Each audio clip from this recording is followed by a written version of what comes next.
욥기 3장 24절부터 26절까지 읽겠습니다. 나는 먹기 전에 탄식이 나며 나의 앓는 소리는 물이 쏟아지는 것 같구나. 나의 두려워하는 그것이 내게 임하고 나의 무서워하는 그것이 내 몸에 미쳤구나. 평강도 없고 안온도 없고 안식도 없고 고난만 임하였구나.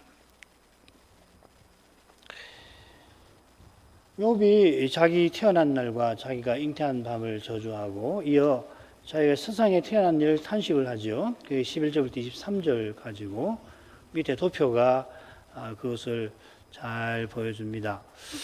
이 줄거리는 욥의 탄식하는 심정을 잘 보여줍니다. 이 단락의 골격이라고 할 수 있는 처음 한가운데 그리고 마지막에서 욥은 자기가 세상에 태어난 일을 탄식합니다. 첫 부분에서는 자기가 사산되지 못하고 세상에 나자마자 나서 어머니 품에서 젖먹은 일을 탄식을 했고, 마지막에서는 자기가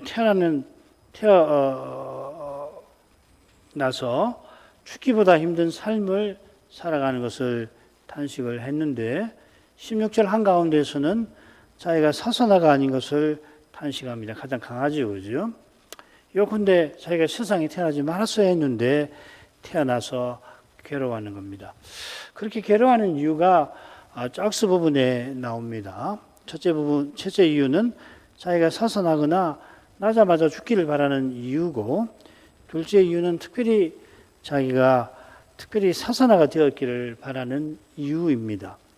첫째 이유는 혹 이 세상에서 허망한 일을 향하다가 죽은 자들, 왕이나 모사나 방백처럼 될지라도 그게 지금 욥이 재앙 가운데 휩싸여 있는 것보다 차라리 낫지 아니한가 하는 것이죠. 욥이 정말 그게 낫다고 말하는 건 아닙니다.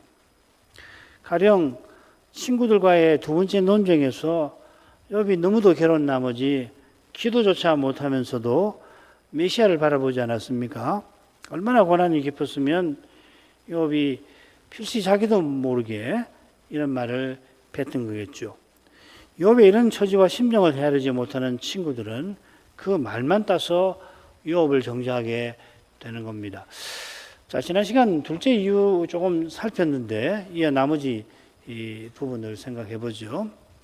18절 19절 다시 읽겠습니다. 거기서는 악한 자가 소유를 거치며 거기서는 곤비한 자가 평강을 얻으며 거기서는 갇힌 자가 다 함께 평안이 있어 감독자의 소리를 듣지 아니하며 거기서는 작은 자나 큰 자나 일반으로 있고 종이 상전에게서 놓이느니라. 욥이 거듭 거기서는 하면서 차라리 얼른 죽기를 바라는 이유를 댑니다. 첫째 이유는 괴로운 심경에서 극단적인 말까지 했다면은 왕, 모사, 방백과 관련해서 여기서는 13절 내용과 비슷한 말을 하는 것 같습니다. 13절의 중요한 표현이 평안하다, 쉬다 하는 낱말이고 이 두 낱말이 26절 4개의 명사, 원래 거기 3개가 동사고 마지막이 명사인데 아무튼지 가운데 안온, 안식이 같은 낱말이라고 했죠. 지금 욥이 극심한 재앙 가운데서 죽는 것보다 힘든 처지에 있는데 거기서 얼른 벗어나고 싶은 마음이 13절에 담겨 있습니다.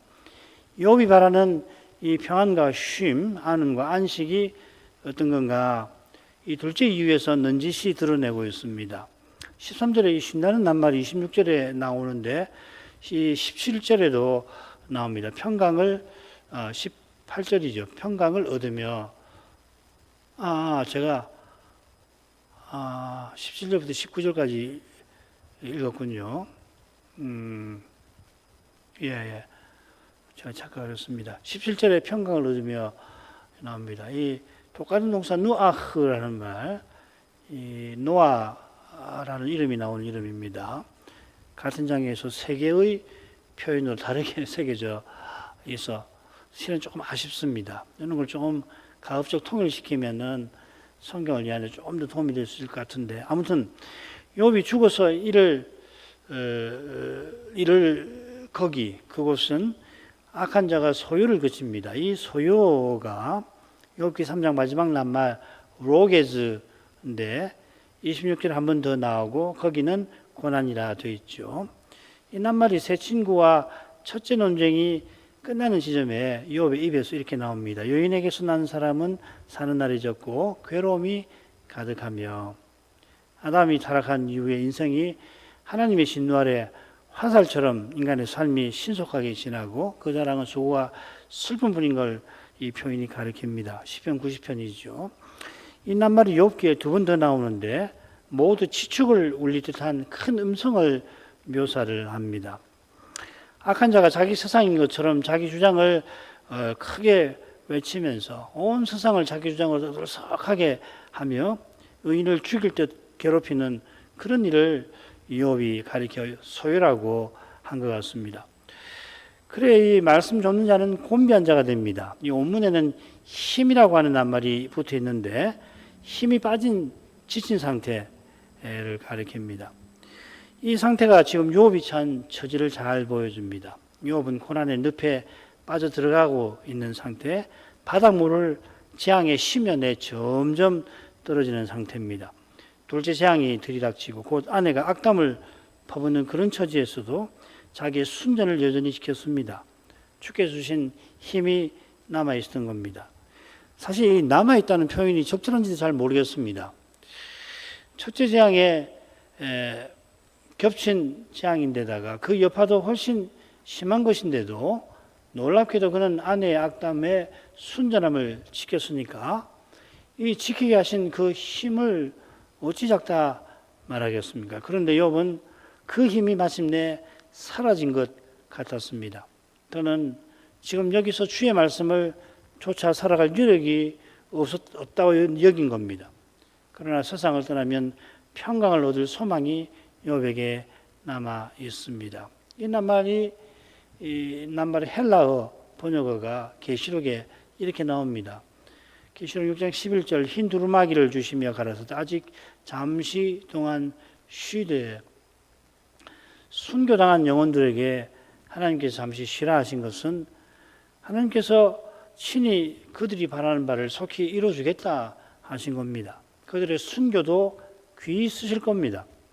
그처럼 믿음의 길에서 우리가 겪는 수고도 그리스도 안에서 헛되지 아니할 뿐 아니라 이 세상을 떠나 주 안에서 쉬는 날이 오는 겁니다. 저 하늘에서 쉬면서 그리스도와 같아지는 순간을 기쁨으로 늘 바라보게 되겠죠.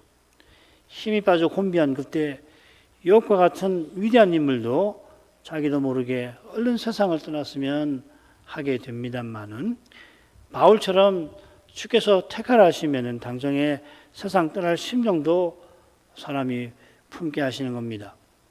이 말씀은 바울이 욥보다 낫다는 게 아니라 은혜의 주님께서는 바울 같은 담대한 고백에 이르기도 하시지만은 욥처럼 비참한 처지에서 탄식하기도 하신다는 뜻입니다. 우는 때가 있는가 하면 우는 때가 있고 그렇죠. 이처럼 탄식하는 이만이 그처럼 담대하게 되는 겁니다.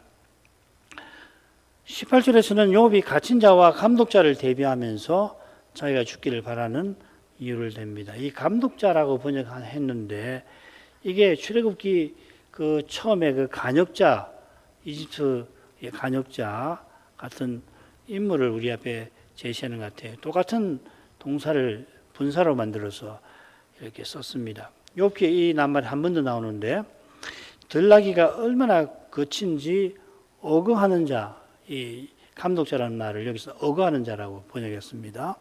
어거하는 자의 지르는 소리를 무시해버릴 정도입니다. 이런 들나귀도 하나님이 창조하시고 거친 들에서 거침없이 살도록 하셨습니다. 그런데 인생이 창조주를 떠난 까닭에 이 세상은 힘센 사람이 약한 사람을 사로잡아서는 제 마음대로 부립니다. 전도자는 특별히 이런 학대를 헤아려서 인생이 겪는 그 악의 대표적인 것으로 제시하면서 이런 이 학대를 보느니 차라리 나지 않은 편이 낫다 한 겁니다. 요컨대 욥은 타락한 세상에서 벌어지는 끔찍한 악에서 벗어나고자 바랍니다. 전도자가 지적하는 학대를 욥은 누구보다 이미 심하게 겪었는데 그보다 더한 악이 들이닥칠 것을 욥은 이미 예감한 듯 합니다. 새 친구로부터. 차라리 종이 돼 가지고서 매를 맞으면서 시키는 일 하는 것이 낫지. 새 친구가 그렇게 자기를 오해해서 이 정죄에서 심판받아 마땅할 사람을 만들어서 당하는 고통이 훨씬 심하지 않겠습니까? 욥과 같은 신앙인에게 그보다 고통스러운 것이 없고, 지금도 바로 그런 측면의 탄식을 우리가 읽어낼 수가 있겠습니다. 세상을 떠나면 갇힌 자들이 다 함께 평안이 있고 감독자의 내지르는 소리를 듣지 아니합니다. 이 평안이 있다 하는 말은 욥기에만 나옵니다. 잠언에 이렇게 나옵니다. 재앙의 두려움이 없이 평안하다 이렇게 되어 있습니다. 지혜의 말을 듣는, 지혜의 말을 듣는, 결국 하나님의 진리의 말씀을 듣는 이는 이렇게 평안하게 산다고 이 잠언의 지혜자가 교훈하는데, 욥만큼 지혜 있는 자도 두려워할 만한 재앙이 욥에게 들이닥쳤다 이 말이죠. 이런 두려운 재앙을 겪는 사람은 역사상 흔치 않습니다. 역사가 끝나는 날, 그 죄와 죽음의 권세가 심판받는 그날, 우리는 이런 데서 벗어나 함께 평안할 겁니다. 계시록 21장 4절이 그런 내용 같아요. 사실 그런 정도의 평안이 아니라 영원한 지복을 누립니다. 이 지복, 지극히 복된 이 복을 오래전부터 교회에서 신학자들은, 경건한 설교자들은 하나님을 배움는 거라고 표현합니다. 이 비지오 데이라고 하는 겁니다. 영어로는 vision of God인데 하나님을 봄이라는 말입니다. 하나님을 배울 때 우리 귀에 들리는 하나님의 음성은 수고하고 무거운 짐진 우리를 부르시는 예수님의 음성처럼 필시 잔잔한 바다보다 비할 수 없이 고요하고 아름다운 음악보다 비할 수 없이 달콤할 만큼 기쁨과 위로를 줄 것입니다. 20절은 19절과 비슷합니다만은 타락한 세상에서, 가만히 있어 보자. 제가 지금 절수를 자꾸弄을 해서 19절은 18절과 비슷합니다만은 타락한 세상에서 일반적인 현실을 다룹니다. 작은 자나 큰 자가 일반으로 있고 쉬운 낱말들로 되어 있습니다. 낱말들은 다 쉽습니다. 그런데 번역하기는 매우 힘듭니다. 그렇지만 원문 그대로 번역하면 이렇게 됩니다. 크고 작다, 거기서는 그가.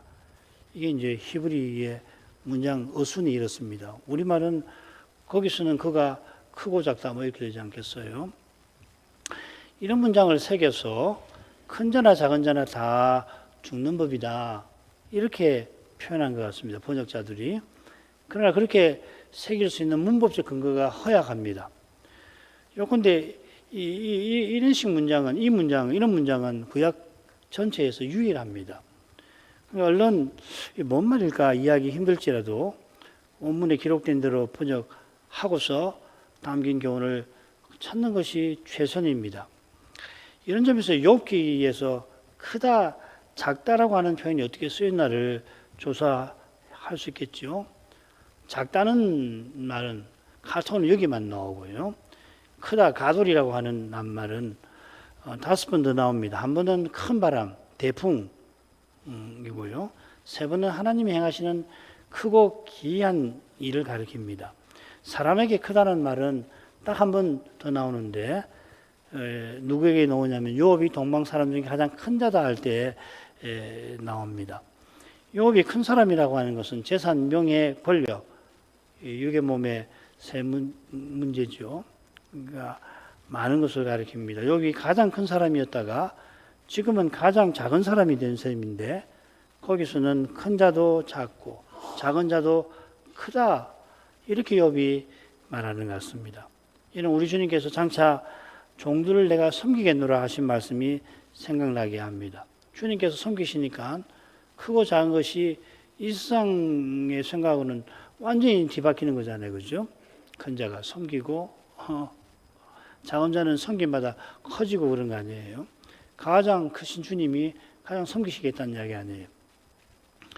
이런 내용에 비추어서 종이 상전에게서 놓인다 하는 표현을 살펴도 좋습니다. 우선 이 놓인다는 말이 욥기 맺은 말에 한 번 더 나오고 아까 인용한 그 들나귀와 관련해서 나옵니다. 누가 들나귀를 놓아 자유하게 하겠느냐. 들나귀를 놓으신 분은 여호와시죠. 아무도 들나귀를 억제하지 못합니다. 워낙 거칠어 가지고서 이는 종이 상전에게서 놓이는 것도 하나님께 속한 일임을 가리키겠죠.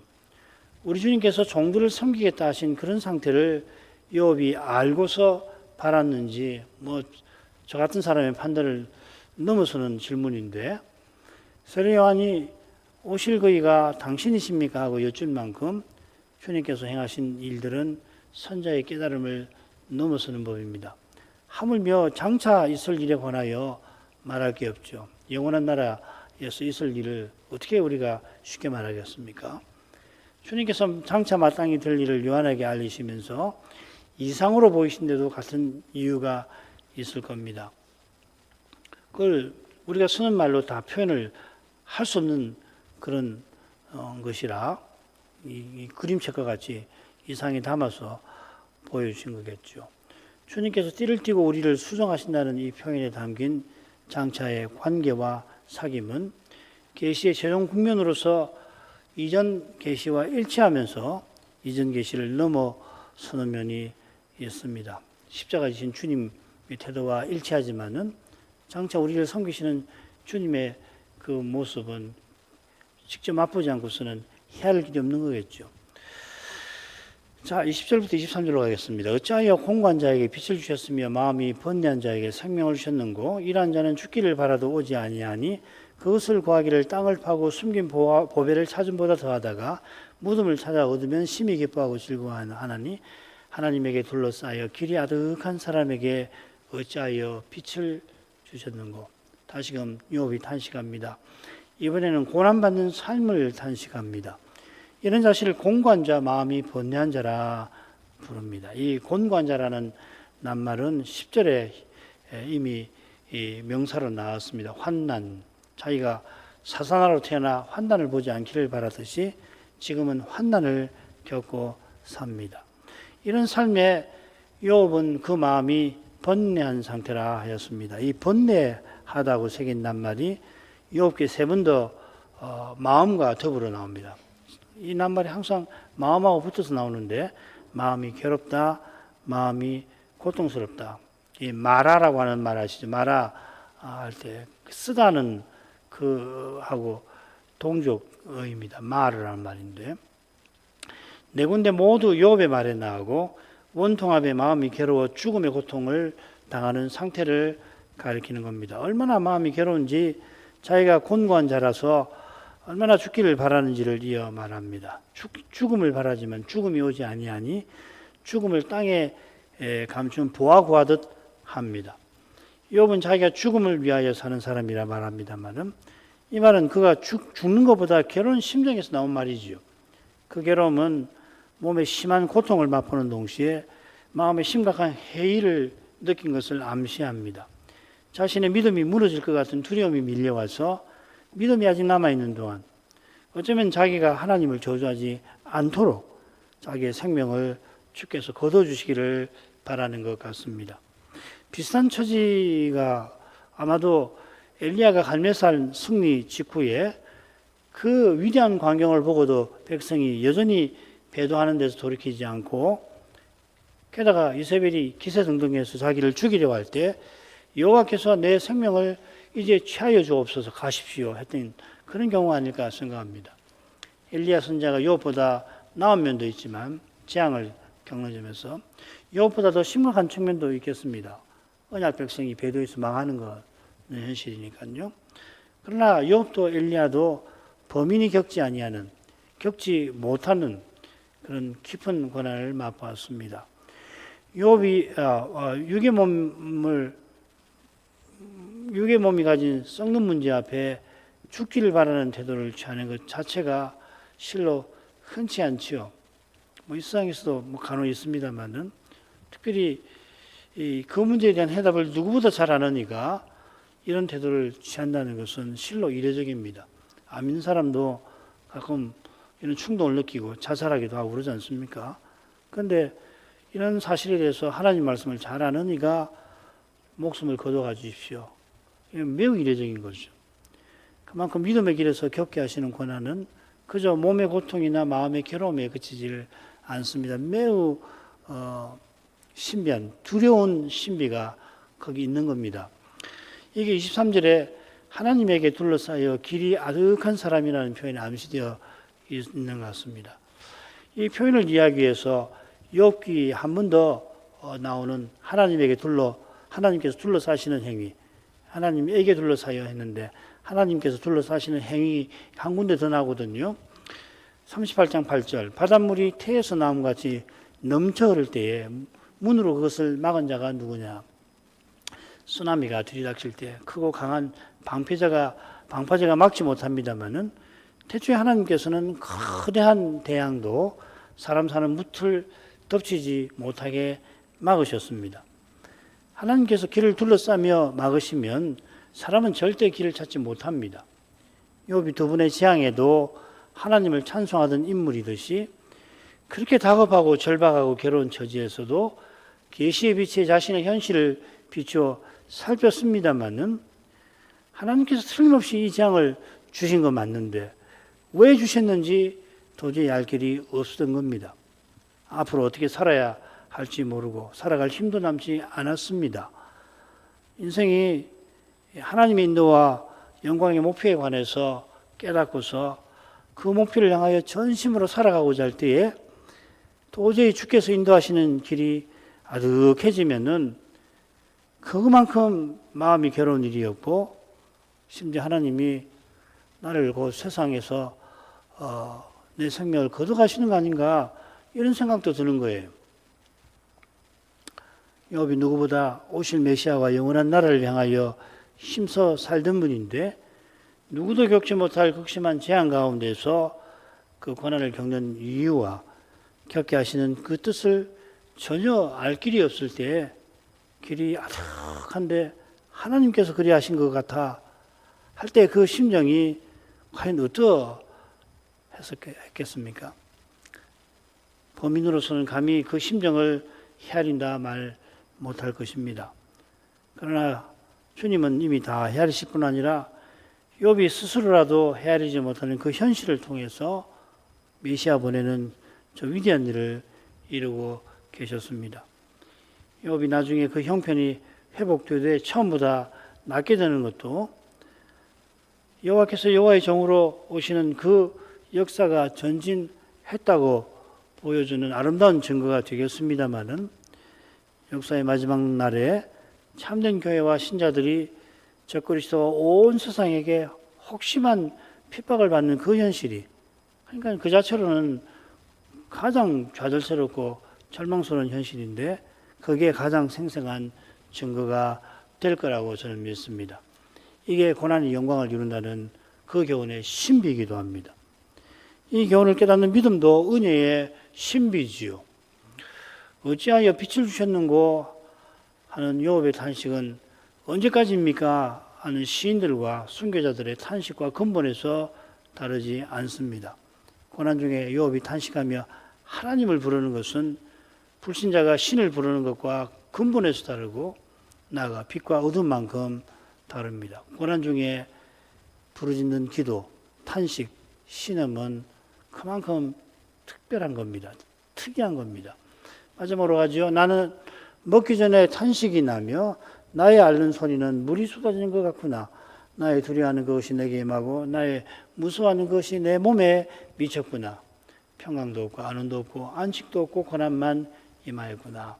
이 온다, 임한다는 낱말이 24, 25, 26절에 나오는데 탄식이 나며 그 다음에 둘 다 임하였다고 똑같이 번역되어 있죠. 이 난다라고 탄식이 난다는 말이 온다 하는 말입니다. 이게 이제 서론의 마지막 절 2장 11절에 똑같은 동사가 세 번 아주 의도적으로 쓰인 것을 우리가 봤는데 그건 새 친구의 방문이 위로를 위한 것이라고 했지만 비난과 정죄로 이어지는 데 있잖아요. 비슷한 의미가 여기서도 드러납니다. 그리고 바로 사장부터는 친구들의 아주 집요하고 악한 너무도 심한 정죄가 시작되어 있죠. 나는 먹기 전에 탄식이 난다고 밝힙니다. 이 자연스러운 번역인데 원문은 이렇게 되어 있습니다. 내 음식 앞에 내 탄식이 온다 이렇게 되어 있습니다. 70인형은 그렇게 새겼습니다. 그대로 원문대로 새겼습니다. 입으로 음식을 먹으려 하는데 그 입에서 탄식이 나온다는 뜻 같아요. 이런 뜻이 나의 앓는 소리가 물이 쏟아지는 것 같다는 표현과도 어울립니다. 여기 물은 음식과 짝을 이루겠죠. 음식과 음료입니다. 후반절에서 물이 쏟아진다는 표현은 마실 물이 그만 땅에 쏟아져 버린다는 그런 못 쓰게 된다는 이미지죠. 그죠? 나의 앓는 소리는 뼈를 쇠하게 하는 신음을 가리키는데 욥의 신음이 땅에 쏟아진 물처럼 하나님의 귀에 닿지 못하는 겁니다. 이런 해석에 비추어서 먹기 전에 탄식이 난다는 표현은 탄식이 욥의 음식이 되었다는 뜻 같습니다. 그렇게 번역한 데도 있습니다. 욥은 탄식과 앓는 소리를 내며 죽지 못해 삽니다. 사는 것이 사는 게 아니고 차라리 죽는 것보다 못합니다. 사망에 쏘는 것, 그 고통스러운 것이 죄인데 사망이 고통스러운 것이 죄 때문인데 욥은 지은 구체적 죄 없이도 죽음의 고통을 맛보는 거죠. 욥이 자기가 죄인이 아니라고 우기는 게 아니라 자기가 죄지어 재앙을 당하는 게 아니라고 굽히지 아니하는 겁니다. 욥이 생각할 때 죄짓지 않고 재앙당하는 일은 개인의 억울한 일에 그치는 게 아니라 하나님의 거룩하심을 무너뜨리는 겁니다. 그러니까 욥이 겨우 자기 변명하려고 하는 사람이 아니란 말이죠. 그죠? 그런 까닭에 욥이 세 친구와 세 번의 길고 집요한 논쟁에서도 이 생각을 버릴 수가 없었던 거예요. 그런데도 욥도 우리처럼 스스로는 연약한 인생이라 육의 몸의 심각한 문제 앞에 어쩌질 못합니다. 욥이 재앙을 당하기 전에 누구보다 이 썩는 문제에서 가장 모범적인 삶을 살지 않았습니까? 그런 삶을 살아가는 믿음이 이어지는 재앙들에 심지어 위로하러 온 친구들의 모습에 흔들리기 시작한 것입니다. 이 사실이 무엇보다 욥이 죽기를 바라는 이유였을 겁니다. 이게 25절의 내용과도 잘 어울립니다. 욥은 나의 두려워하는 그것이 내게 임했다고 절망합니다. 나의 두려워하는 그것이라고 했는데 원문대로 하면 내가 두려워하는 두려운 것 이렇게 됐습니다. 이 파하드라는 명사와 동사가 함께 쓰였습니다. 이런 거 제기 목적을 하고 또 부르는데 이어 나의 무서워하는 것도 결국 같은 내용일 겁니다. 욥이 두려워하는 것이 뭘까? 욥의 마지막 변론에 이렇게 나옵니다. 나는 하나님의 재앙을 심히 두려워하고 그 위험을 인하여 아무것도 할 수 없느니라. 욥은 하나님의 거룩한 어미에 압도되어서 아무것도 할 수 없습니다. 전반들도 결국 비슷한 뜻을 담을 텐데 나는 하나님의 재앙에 대한 두려움에 둘러싸여 있다. 이렇게 표현했습니다. 휩싸여 있다. 욥이 심히 두려워하는 하나님의 재앙은 이 재앙을 찾아보면 악인을 멸하시는 진노를 가리키는 겁니다. 욥이 자기가 재앙당할 이유, 즉 하나님을 자기가 대적한 일이 아무리 생각해도 없는데도 현실은 하나님께서 자기에게 진노를 악인으로 대해서 진노를 퍼부으시는 것 같아서 심히 두려워한다는 겁니다. 내가 주님을 분명히 믿습니다마는 지금 내가 당한 현실이나 곧 들이닥칠 현실이 마치 내가 믿은 것마저도 하나님께서 실은 나를 벌하려고 거치게 하신 과정처럼 내가 믿는다고 했지만 하나님 나를 믿게 하신 척 하고서 그걸 이용해서 나를 벌하시려고 하는 거 아닌가? 그렇게도 보일 수도 있습니다. 얼마나 두려운 처지에 내몰렸으면 그러니까 나를 믿게 하셨지만 그거는 이 멸망의 벼랑 위에 세우시는 것처럼 되어서 그렇게 높이 올리셔놓고서는 거기서 철의 낭떠러지로 멸망의 낭떠러지로 떨어지게 하시려고 나로 믿는 것처럼 생각하게 만드신 거 아닌가? 믿는 자처럼 살아오게 만드신 거 아닌가? 그런 생각도 듭니다.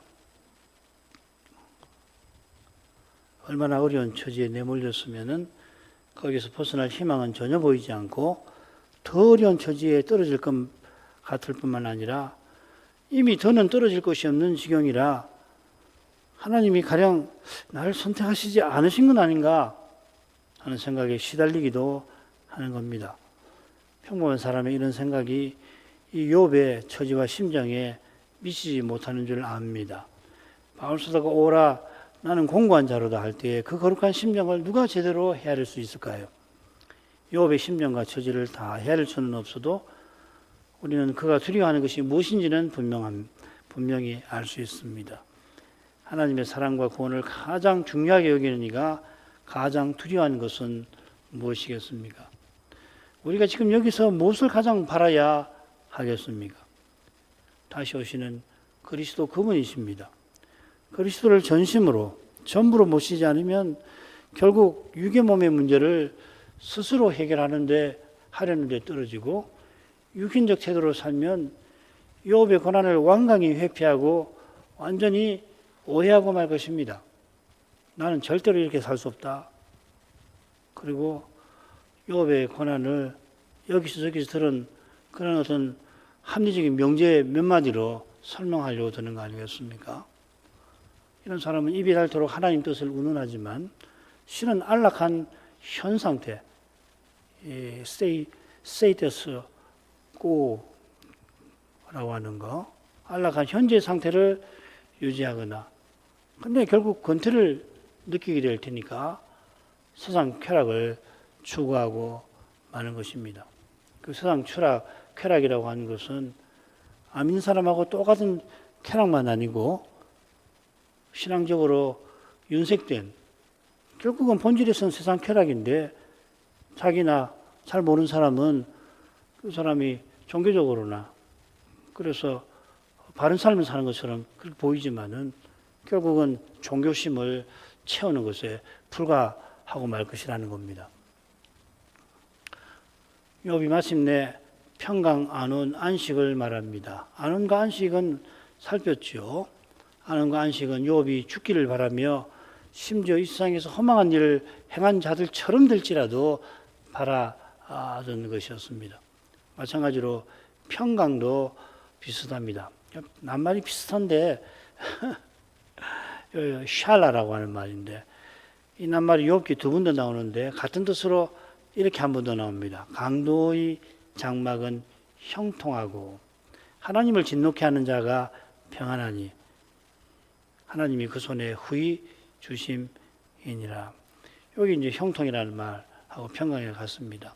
강도는 하나님을 진노케 하는 자인데 그런 자가 누리는 평안과 형통이라도 얻어봤으면 하고서 욥이 좌절하고 신음하며 말하는 겁니다.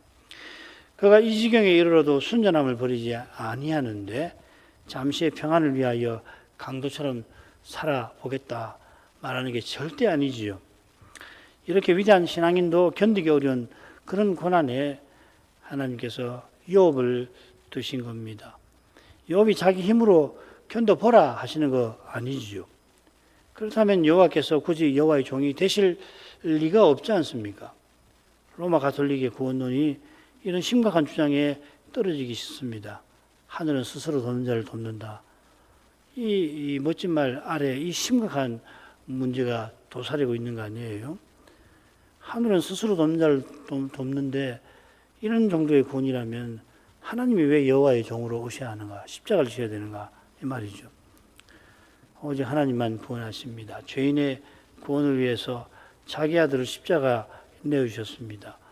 바로 이 구원을 위하여 하나님께서 욥더러 강도의 장막이 누리는 그런 평강이라도 얻었으면 할 만큼 사람이 견디지 못하는 고난을 주신 겁니다. 이런 데서 우리는 인생의 죄가 얼마나 끔찍하며 마귀가 가장 순전한 자도 감히 참수할 만큼 악랄한 존재인 것을 배웁니다.